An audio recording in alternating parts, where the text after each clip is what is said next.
So my name is Mark. I will probably never go by Swami, Yanda, Krishna, whatever. No offense to them, but I am a latchkey kid from Iowa. And if you recall Hilary Swank, when she won the Oscar award, the first thing she said that she was a latchkey kid from Iowa. I had many visitations from ETs and angels as a child, and some of them were pleasant, others were not so pleasant. My movie, or my dream, as we would call it, is like the X-Files. Men in Black are very real.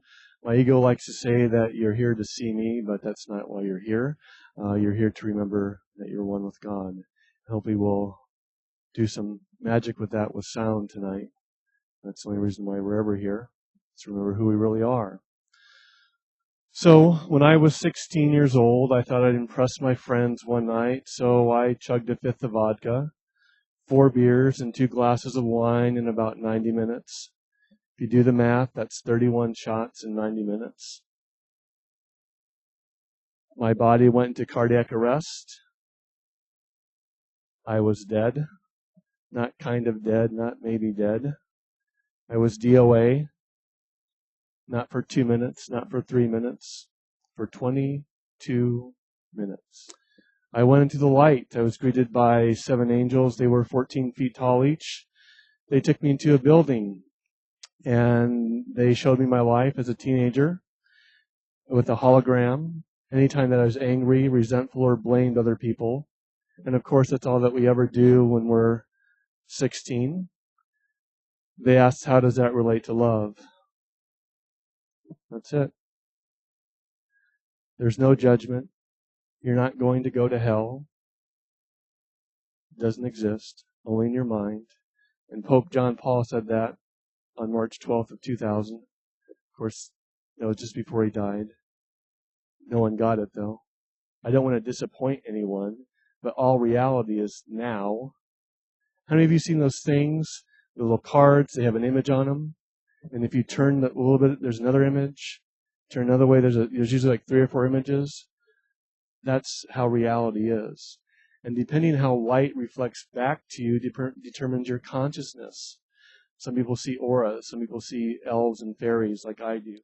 So the soul that was in my body from the time that I was conceived to 16 left. And a 30 feet being walked into a 5'9" body. And I came back as they were getting ready to put me in the body bag. So about 2 months after my experience, I was in Wisconsin. I was at my friend's house, and we were in Sturgeon Bay, Wisconsin. It's a real beautiful area in Wisconsin, the peninsula. And I woke up one morning, and I went to my best friend's mother, and I said, you need to call your daughter now and tell her not to come up to Wisconsin. And she kind of looked at me and was like, what do you mean? We've been planning this vacation for a year. I mean, we want to see her. So you don't understand. She just shouldn't come. And her daughter was killed on the car accident on the way up. So I turned the switch off because I didn't want to. It's not that you don't want the gifts. You want the gifts. It's the responsibility that we're afraid of. That's why we're reluctant messiahs. So around the age of 18 or 19, my another childhood friend of mine, his mother gave me a book called You Were Born Again to Be Together by Dick Sutphin. And she also gave me a videotape called The Out of the Ordinary Show with Jerry Bowman and Joe Albiani out of KIEV in Los Angeles, California. Jerry Bowman is a trance channel who channeled or claimed to channel John, as in John the Apostle. And he'd have these profound messages that made sense to me. And then one night, this voice called John talked to me in my dreams, and he would say, a master is not a master because he himself says so. A master is called master because those who witness him say he is master. For we never use the truth to be right, we never use the truth to make others wrong, and we never use the truth to score points for ego. He would say, Mark, the kingdom of God is within you. He would say, do you really want to experience your life as anything less than the one we would call Jesus? Now you got to stop and think. When you're 19 or 20 years old, you don't want to hear esoteric truths. There's too many blondes and brunettes, you know. And so it was okay, John. That's nice. And in 1993, I moved to Charleston, South Carolina. In fact, I was in Charleston last month. It's one of my favorite places. I really love Charleston, South Carolina a lot. This man came into my restaurant that I was working at and he ended up in my section, no matter what section it was at. And at the time I was watching these videotapes on sacred geometry with Drunvalo Melchizedek, the Flower of Life. At the time it was like the bootleg of the bootleg when he first kind of came out. And I have him in my table, and I have 6 tables. We have an hour and a half wait, and this voice says, Mark, you need to talk to him about the videotapes you're watching right now. And I'm just like, you're crazy. I went to leave the table. I was physically pushed back in front of the table by an unseen force. They said, this will be the most important, or one of the most important things you'll do. Please talk to him now. I looked at him and I said, are you a math professor?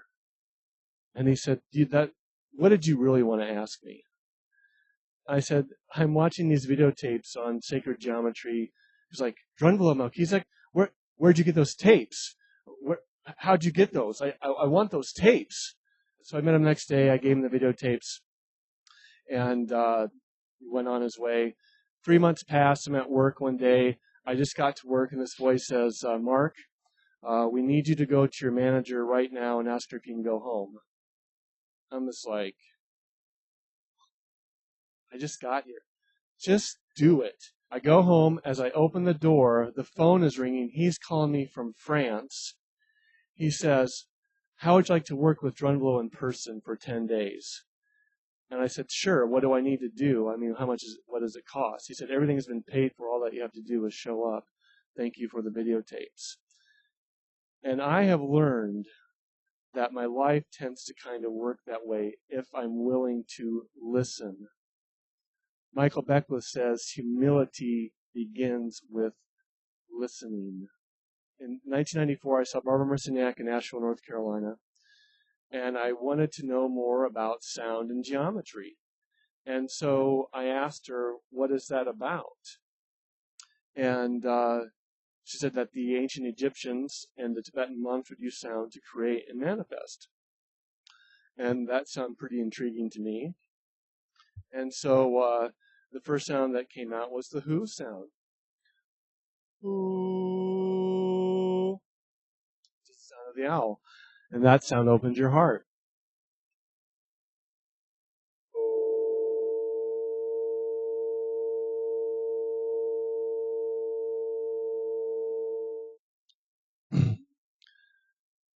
Around that same time, I was in Iowa for a few months. And at 1:30 in the morning, I got a phone call from a woman I never met, never spoke with. I don't know how she got my number. And she said, Mark, what are you doing with your life? You have this gift with sound that you have to share with people. I'm kind of a recluse. I'm a Tibetan monk. I think my soul has been around the block a few times, so to speak. According to my friend Margaret Manning, who wrote the book Cosmic Karma, and I've interacted with psychics and astrologers for over 25 years now, and she's the best. She's really good. She said that my agreement in society was to be social, but my inner being wants to just kind of, stay in the cave, so to speak. So it's really got me to be in front of people like this.